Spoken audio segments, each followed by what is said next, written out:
Behind the cold walls of Lichfield prison, secrets simmer, forbidden love brews, and betrayal waits around every corner.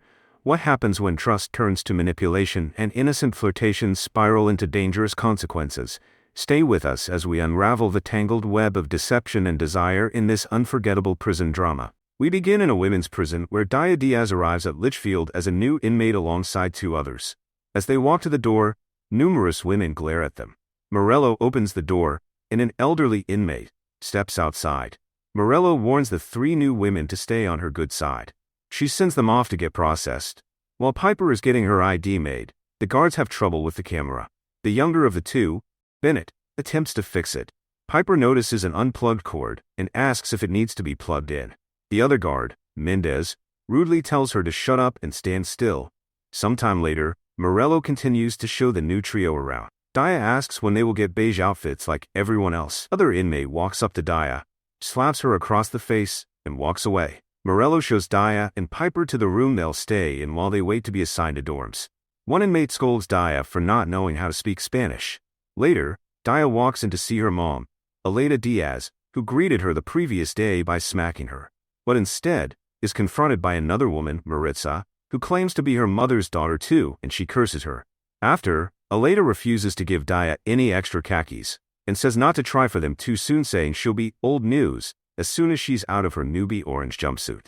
On the staircase, Daya asks Officer Bennett for some gum, but he denies, saying he can't show favoritism. Daya asks him, "Don't you?" He just walks away. He is clearly attracted to Daya, and their flirtations become more evident. But later at bedtime, Daya, on climbing her bunk, she finds a piece of gum under her pillow and she smiles.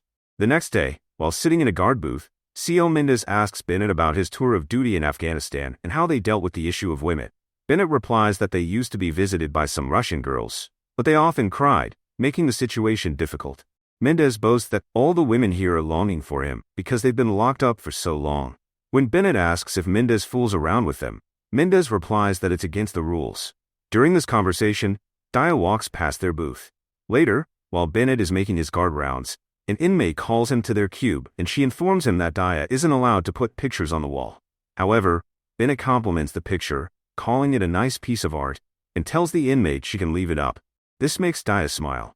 The following day, Daya gets stuck by her necklace while trying to put on her uniform. Luckily, Bennett turns up and asks if he can help, and she accepts the offer. They both chuckle.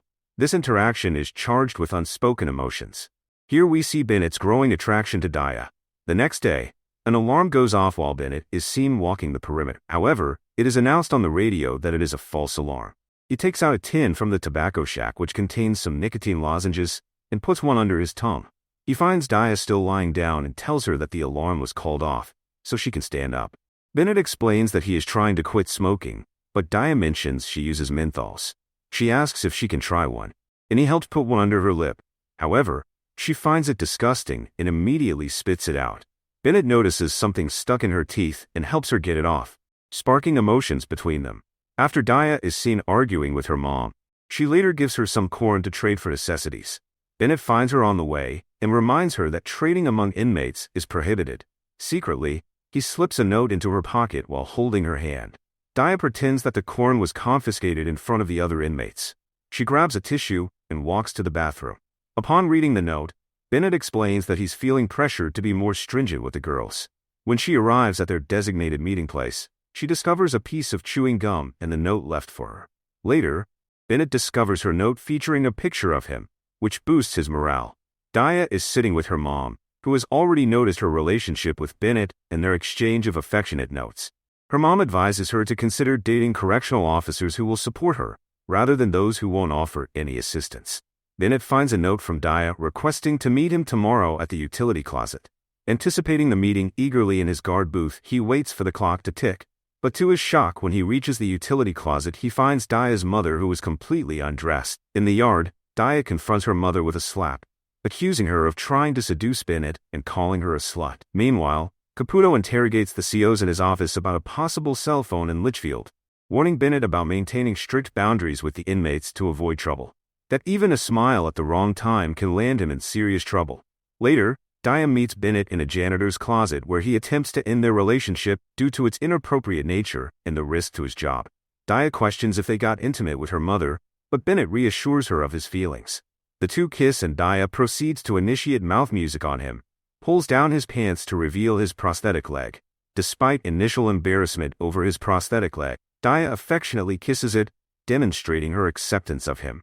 At the guard booth, Mendez observes Bennett grinning and inquires about the reason behind it. When Mendez jokingly suggests that Bennett might have been intimate with someone, his worried expression betrays his fear that Mendez might be aware of his relationship with Daya. In an attempt to divert Mendez's suspicion, Bennett invents a story about the woman being half Asian and half Brazilian. Next, a flu outbreak spreads rapidly through Lichfield, causing most inmates to fall ill. While daily medications are being administered, Daya vomits into a nearby trash can. Daya's mother brings her a bucket in case she gets sick again. Daya remarks that other inmates have been recovering, so she expects to get better soon too.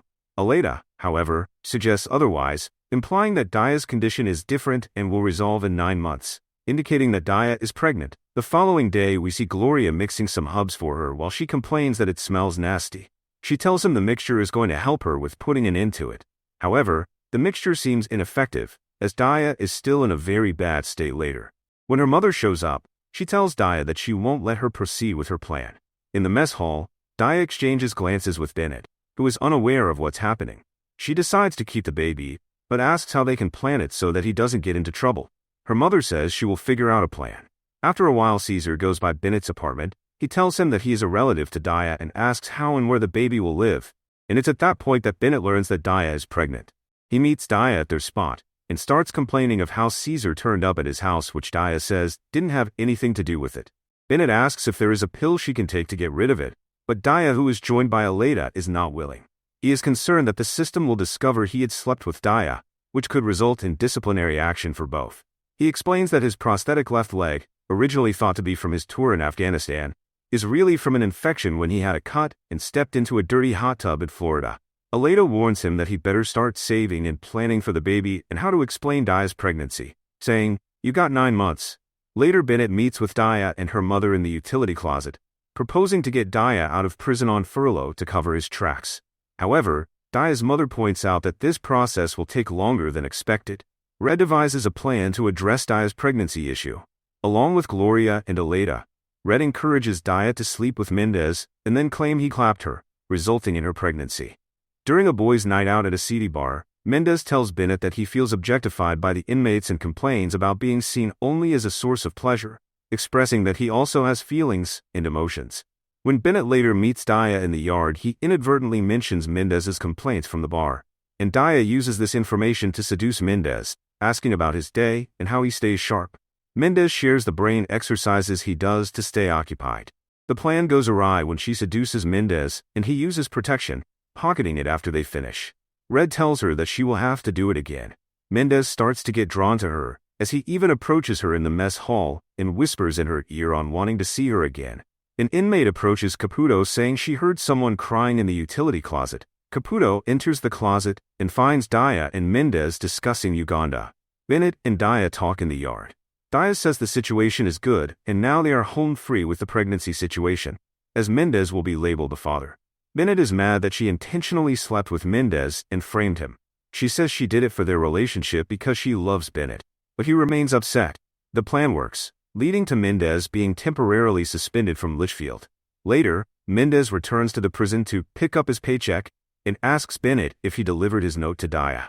Mendez is becoming infatuated with her, talking about planning a future together, going on trips, and starting a family.